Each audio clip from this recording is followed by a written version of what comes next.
Shalom, buen día para todos y todas, en el nombre de Yeshua.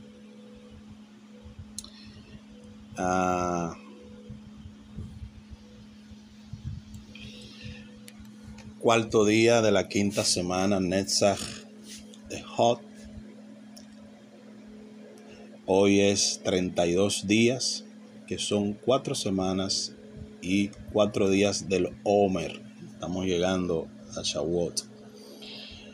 La sefirá a trabajar en el día de hoy es Netzach de Hot, o sea, persistencia en humildad.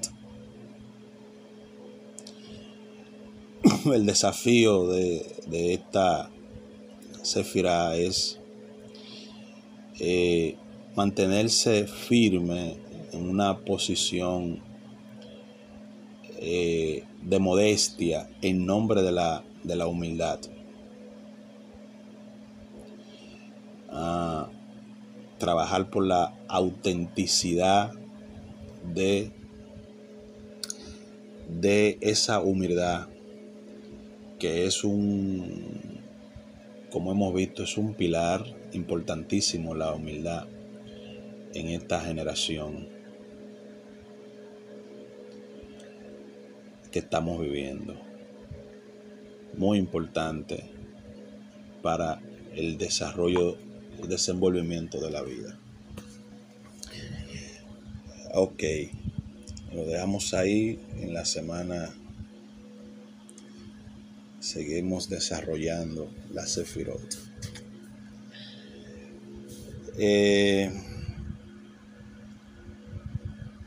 Quedamos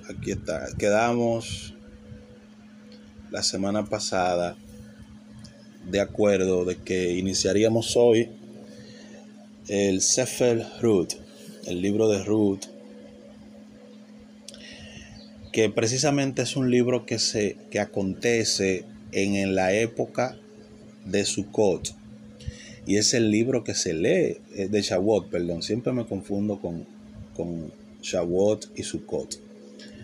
Sukkot es la fiesta de las cabañas en el otoño después de Shavuot. Shavuot es la fiesta que viene en las próximas semanas. Y este libro de Ruth, sus acontecimientos se dan en torno a esta celebración de Shavuot. Y este libro se lee en esta época de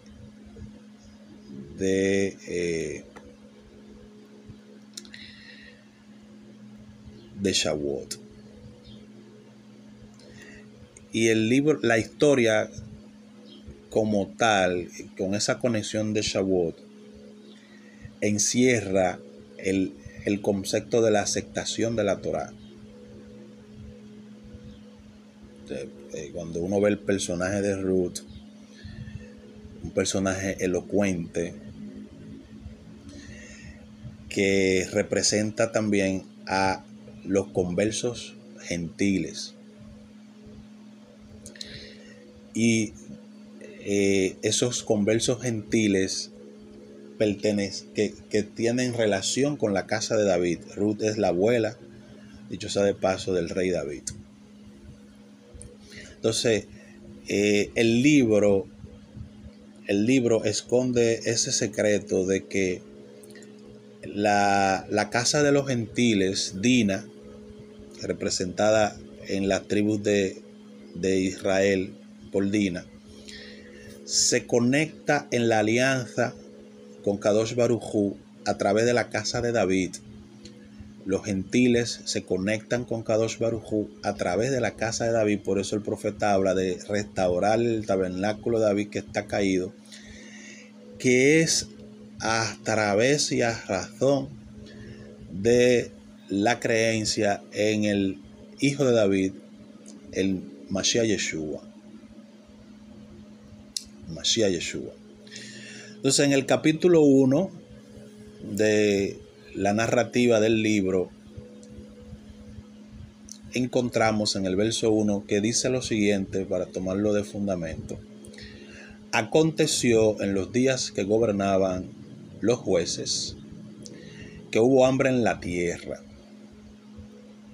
Que hubo hambre en la tierra.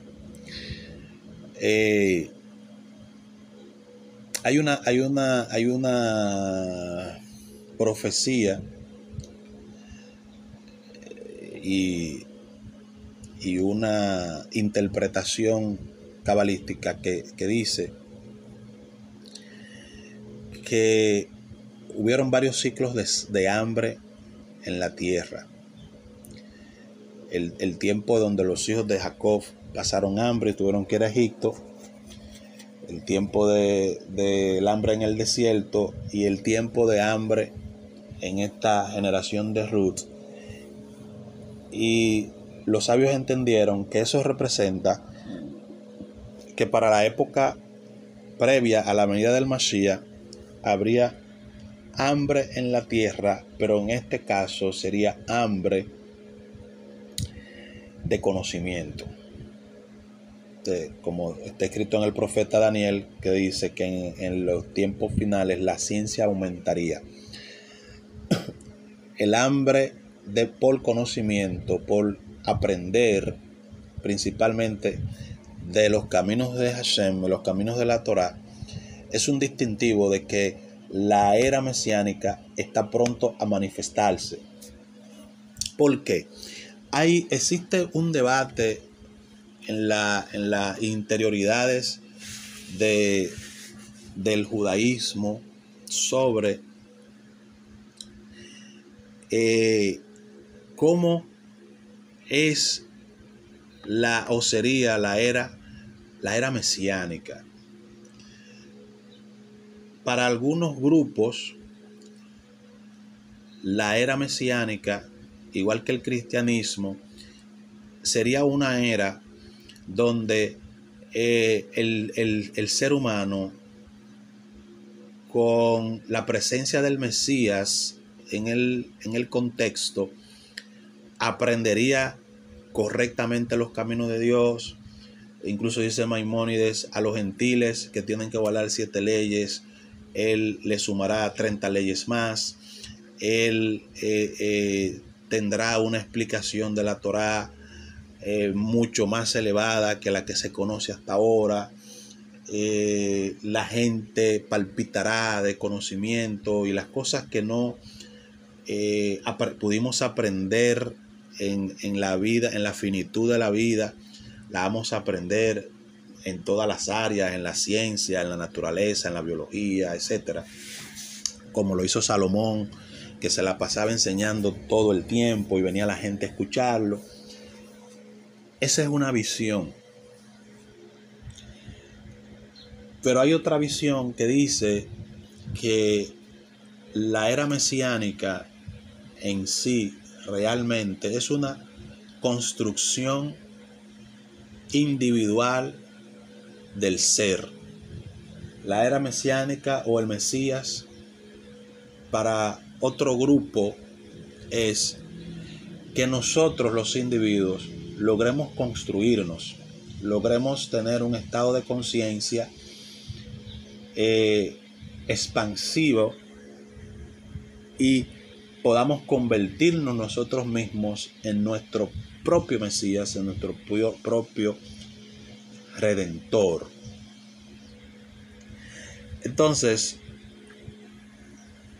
de una u otra manera, lo que lleva o llevaría a la humanidad a ese estado es sin duda el conocimiento. Sin duda el conocimiento. Y para que ese conocimiento se desate, se requiere de que exista en la conciencia colectiva una hambre de aprender los caminos divinos que se encuentran tallados en la Torá y que mientras más le estudiamos, mientras más lo interiorizamos en nuestro ser, más profundidad encontramos en ello.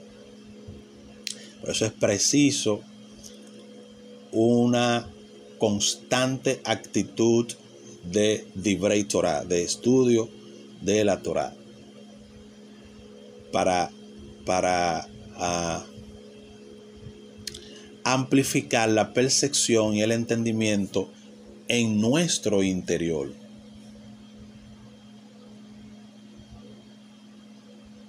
En nuestro interior, que es sumamente importante. Entonces, así comienza el libro de Ruth. Y dice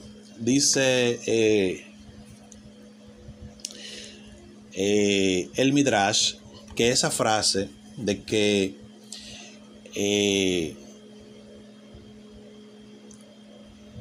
que los jueces gobernaban y hubo hambre, es que el pueblo juzgó a los jueces. Entonces, cuando dice que y hubo hambre, es que el pueblo juzgó a los jueces. Y ese comentario es interesante cuando uno lo analiza a profundidad por lo siguiente. Si tomamos la comparación de que esa hambre que habla el texto, dijeron nuestros sabios, es que es un símbolo de que en el futuro, previo a la era mesiánica, vendrá un despertar, un deseo de conocimiento. Y el Midrash nos diga que ese juicio o esa frase que los jueces gobernaban y hubo hambre, significa realmente que el pueblo juzgó a los jueces. Y eso es interesante porque de la única forma que uno puede lograr adquirir verdadero conocimiento sobre algo es cuando uno juzga la fuente de donde normalmente se ha alimentado. Fíjense que cuando uno logra salir del cristianismo, lo hace basado en un razonamiento y cuestionamiento que comienza a darse en nuestro interior sobre las posiciones que establece las doctrinas cristianas. Entonces, cuando comenzamos a ver a alguien con ciertas inquietudes y buscando y diciendo, esto como que no me cuadra, esto como que me parece como medio extraño, y déjame investigar y déjame ver, esa actitud de juzgar ese conocimiento le lleva a desarrollar hambre de conocimiento. Y cuando comienza a alimentarse, comienza a sentirse bien y a recibir los nutrientes que le corresponde a su alma recibir para la salud nutricional de la misma. Entonces va en consonancia. El pueblo juzgó a los jueces. ¿Por qué el pueblo de esa generación juzgaría a los jueces? Pues estuvimos viendo que el periodo de los jueces o de los caudillos de Israel era muy inestable. Y la frase popular del libro es que los hijos de Israel hicieron lo malo, cayeron en manos de los filisteos y Dios levantó a un fulano de tal para que sea el caudillo. Y entonces le daba salvación a Israel en manos de ese caudillo, que también es un símbolo del Mashiach, como aprendimos. Entonces, ese comportamiento social y espiritual que estuvo teniendo por tanto tiempo Israel en la época de los jueces, llevó al pueblo a un punto a analizar y a juzgar a los mismos jueces. Pues decían acá, pero ¿por qué es que este tipo no puede durar 20 años gobernándonos, 30 años gobernándonos y después sus hijos gobernarnos? Fíjense que cómo empieza el periodo de los jueces. El periodo de los jueces comienza cuando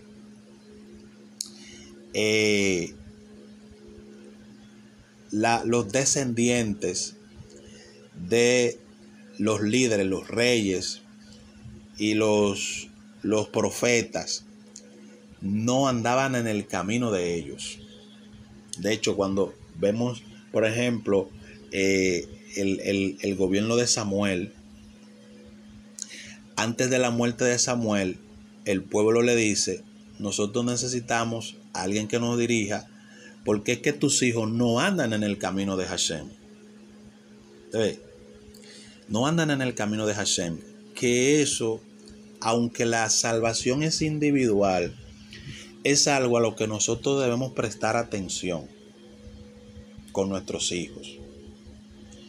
Nosotros no podemos enfocarnos solamente y exclusivamente en nuestro crecimiento espiritual absoluto.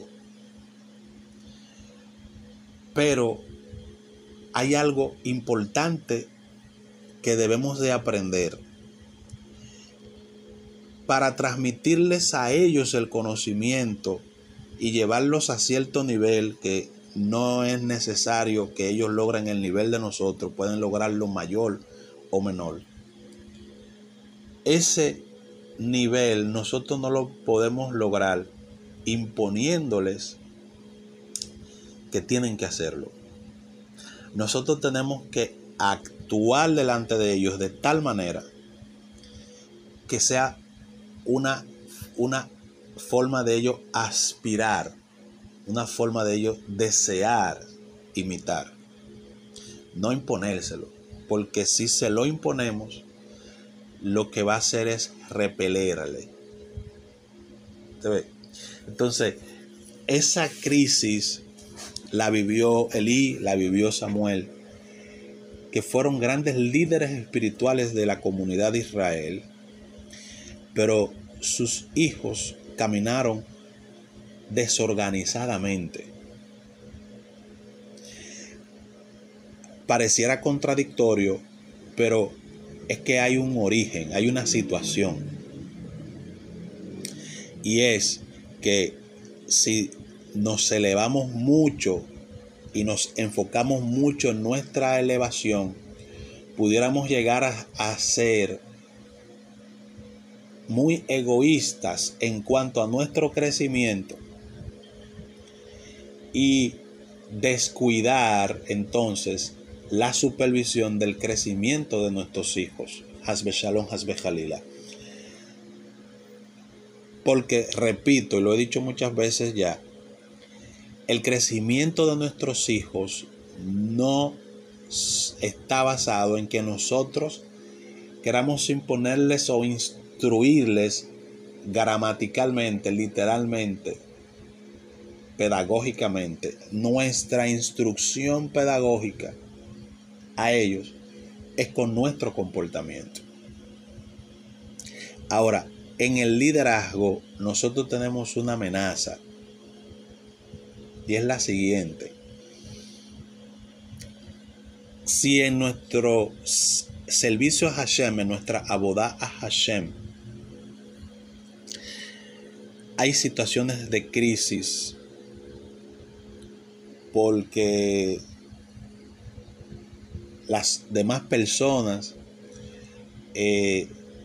no entienden y asumen una actitud contraria, pero se entiende o se debe de entender de que esas personas debieran, si estamos en lo correcto, tener otra actitud ante nosotros. Entonces, la percepción de nuestros hijos se convierte en negativa. Por eso hay que ser cuidadoso cuando hay conflictos en las comunidades, en los grupos. Hay que ser cuidadoso de no hablar de esos temas delante de los hijos. Hay que ser cuidadoso en que los hijos vean rivalidades entre los grupos de carácter espiritual o de carácter religioso. Porque hay una peculiaridad en la adolescencia, en la juventud, y es que entre ellos se identifican con facilidad porque logran ver la diversidad de pensamiento y oposición entre los adultos, y ellos tratan de asumir un patrón diferente, y por eso se asocian entre ellos. Y eso es lo que explica que podemos ver con facilidad que dos líderes de una congregación no se gusten, sean hasta enemigos, como pasa en muchos casos, pero los hijos de ellos son amiguísimos. Andan juntos, se van de party juntos, comparten, estudian juntos en la escuela, todo. Y no tienen ningún problema entre ellos que los dos padres no quieran saber el uno del otro. Entonces, porque ellos tienen otra percepción, y más ahora en esta generación. Entonces, eso puede llevar a que ellos juzguen, como dice el comentario de los sabios en este versículo, que ellos incluso nos juzguen a nosotros. Y su forma de juzgarnos es tomar una condición, una posición, una actitud diferente a la que nosotros estemos Hasbe Shalom esperando. A la que nosotros estemos esperando. Entonces, a los hijos hay que convencerlos con nuestra actitud. Hay que vivir un camino espiritual que a ellos los convenza. Pero es la acción, no es que nosotros vamos a sentar a enseñarlo. Es bueno que hagamos un devocional, es bueno que compartir en familia, compartir Torah, hacer Shabbat, todo eso está bien. Pero no podemos descansar en eso, esperando una respuesta positiva por eso. La clave está en el modelo. En el modelo. Y con nuestros hijos, nosotros no podemos hacer papel de líderes. No podemos hacer papel de líderes con nuestros hijos. No podemos tratar a nuestros hijos como tratamos a las personas que dependen espiritualmente de nosotros. Eso no se aplica a ellos. Nuestros hijos es más saludable que tengan un líder que puede hasta que se alimente de nosotros, pero que ese sea el que tenga sobre ellos la influencia disciplinaria. Fíjense que eso es hasta bíblico. Se lo voy a demostrar. Los hijos de Elí, dice la Torá, que se habían corrompido en sus caminos. Y ellos, cuando la gente iba a sacrificarlo, esperaban antes de llegar al templo. Y hacían acuerdos con la gente para ellos ganarse una parte del sacrificio. Eso era lo que ellos hacían. Pero el Eterno infiltró a Samuel como discípulo de Elí. Entonces, la gente le hacía las denuncias a Elí, pero Elí no tenía el carácter para disciplinarlos, o sea, para llamarles la atención. Era tan elevado espiritualmente y se había llenado de tanto amor, que su amor, su pasión por el servicio divino, lo convirtió en egoísta con sus hijos. Eso es una acción egoísta. Y no tenía la conciencia y el manejo de cómo hacerlos despertar de su error. Pero Dios puso en esa casa a Samuel. Ahora, Samuel era discípulo de quién, de ellos, no, de Elí. Entonces es más fácil que un discípulo de nosotros tenga la palabra de corrección para nuestros hijos que nosotros mismos, porque nosotros no tenemos que usar palabras de corrección ni palabras de instrucción directamente a nuestros hijos, sino nuestro formato de vida. Es nuestro formato de vida que tiene que hablarle a ellos. Ahora, las palabras debemos dejárselas a otra persona. A otra persona.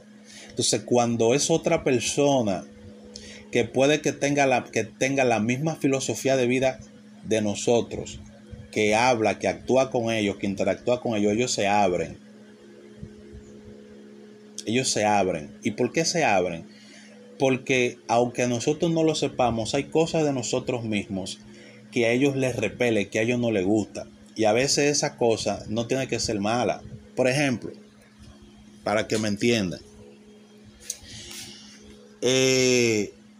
nosotros somos muy compasivos con la gente. Hay gente que nos hacen cosas malas y nosotros somos compasivos, lo perdonamos, etc. Pero nuestros hijos que han padecido por esa situación se sienten mal con esa persona, se sienten mal con el trato que te han dado, pero al verte con esa actitud compasiva y demandando a ellos cuando hacen algún error, demandándoles y corrigiéndoles, entonces ellos toman un mecanismo de defensa.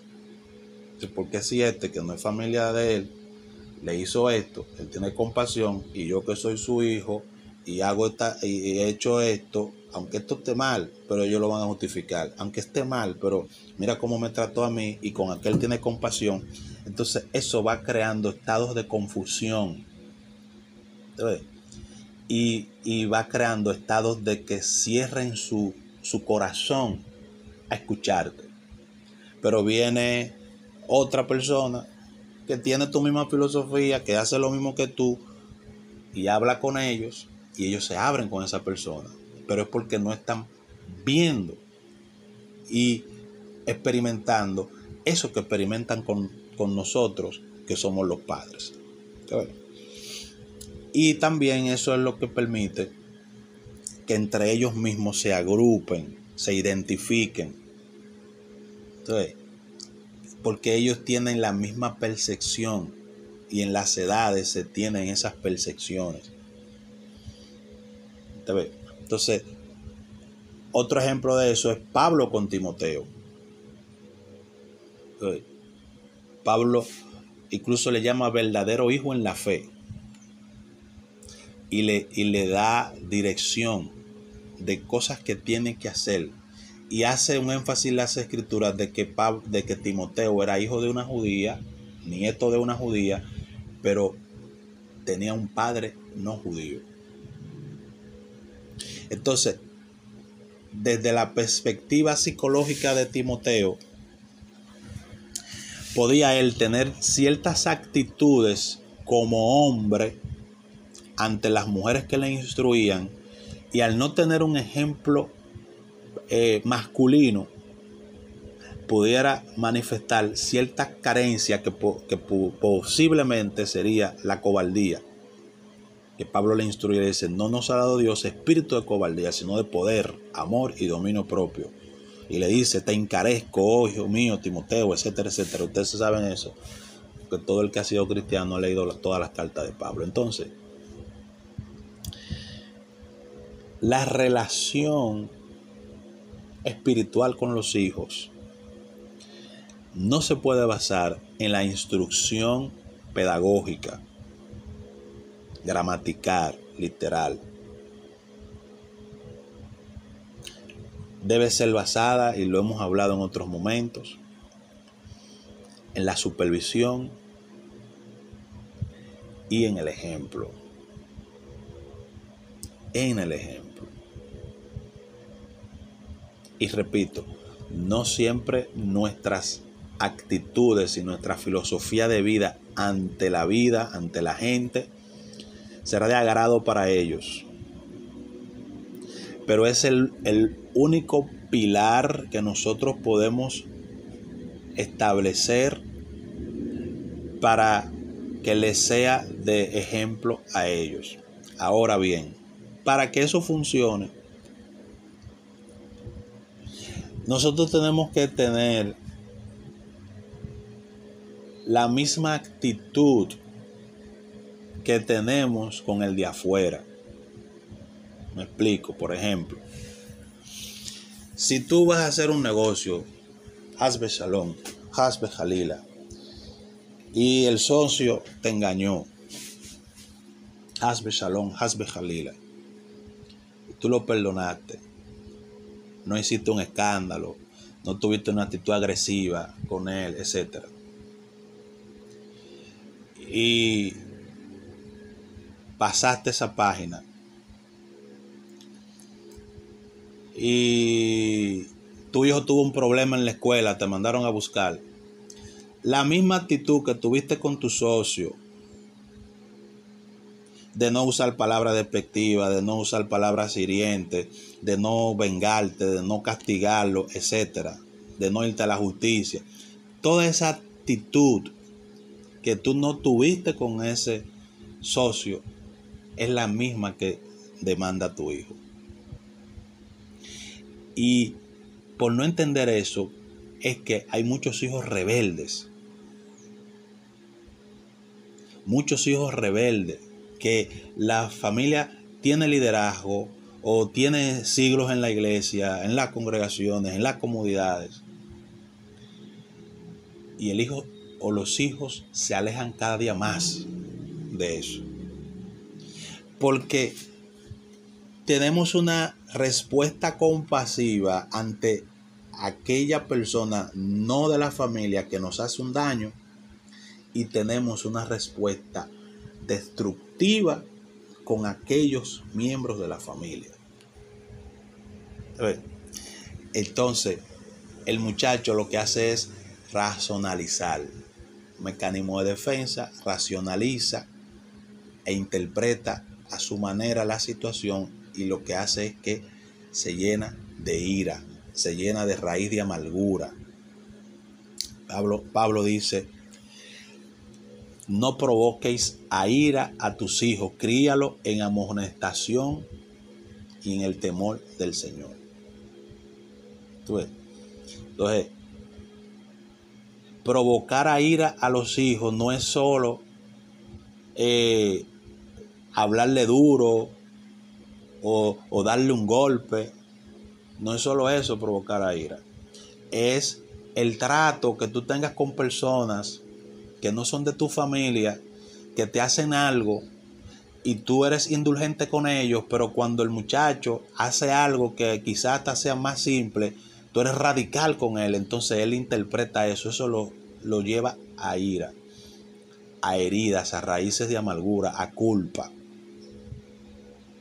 Hay hijos de pastores, por ejemplo, que ven la lucha que pasa el pastor en la congregación y las necesidades que pasan, etcétera, que genera una herida con la comunidad y prefieren no ir a la comunidad. Y comienza a adoptar un comportamiento rebelde, agresivo. Y el pastor dice: ¿qué es lo que le está pasando a ese muchacho? ¿Qué prueba la que tengo, Dios mío? Pero es que él está viendo cosas que por tú estar apasionado con esa relación tóxica en la iglesia, no te estás dando cuenta. Entonces se cumple lo que dice el versículo: el pueblo juzgó a los jueces, tus hijos te juzgan a ti mismo. Hasbe Shalom. Entonces tenemos que ser cuidadosos en nuestro accionar público ante nuestros hijos, que haya equidad en ese comportamiento de nosotros, que haya equidad, porque si no hay equidad, la conducta de ellos nos va a juzgar a nosotros. Hasbe Shalom, Hasbe Jalila. ¿Me están entendiendo, señores? ¿Alguna pregunta tienen hasta aquí?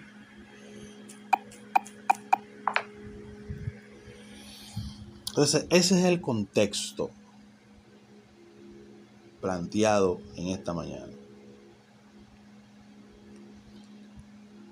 La calidad de la educación que le podemos dar a nuestros hijos tiene que estar sustentada en cómo nosotros traducimos eso en nuestras relaciones interpersonales con los de afuera y con ellos. Porque Dios no hace acepción de personas. ¿Entiendes? Dios trata bien al impío pero trata bien a los que son sus hijos que guardan la Torá. Eso es lo que significa, él hace salir el sol sobre justos e injustos. Entonces, no podemos nosotros ser indulgentes con alguien que no es nuestra familia y que nos hizo un daño, y no ser indulgentes con nuestros hijos que cometen un error. Y tú dirás, pero entonces no lo voy a corregir. Si hace algo malo, ¿qué voy a hacer? ¿Lo voy a dejar? No. Tienes que cambiar la actitud. No puedes tener una actitud de reclamo, de conflicto, de gritos. Cuando tú le gritas a un hijo o tú le das golpe a un hijo, tú no le enseñaste nada. No le has enseñado nada. Y menos si al que te hace daño, que no es tu familia, tú no le gritas ni le das golpe. Porque el muchacho va a interpretar que entonces es con él que tú eres así. Es con él. ¿Tú ves? Va a decir, pero a la gente de afuera lo trata con mucha dulzura, con mucho amor, y aún le hacen algo, sigue bregando con esa gente. Pero yo cometo un simple error y me quiere matar. Entonces eso lo aleja. Criarlo en disciplina y amonestación del Señor es tener equidad. Y pasó algo y usted se sienta con él y habla con él o con ella sin acusarlo, ser objetivo, ir directamente a la situación, no descalificarlo a él. No, porque tú siempre haces esto, porque tú aquello no. Tienes que hablar de la situación, no del individuo. Eso es lo que se llama una comunicación asertiva. Hablar de la situación y no del individuo. Porque cada vez que hablamos del individuo para resolver algo, lo que hacemos es denigrar, rebajar a la persona para puntualizar lo que hizo.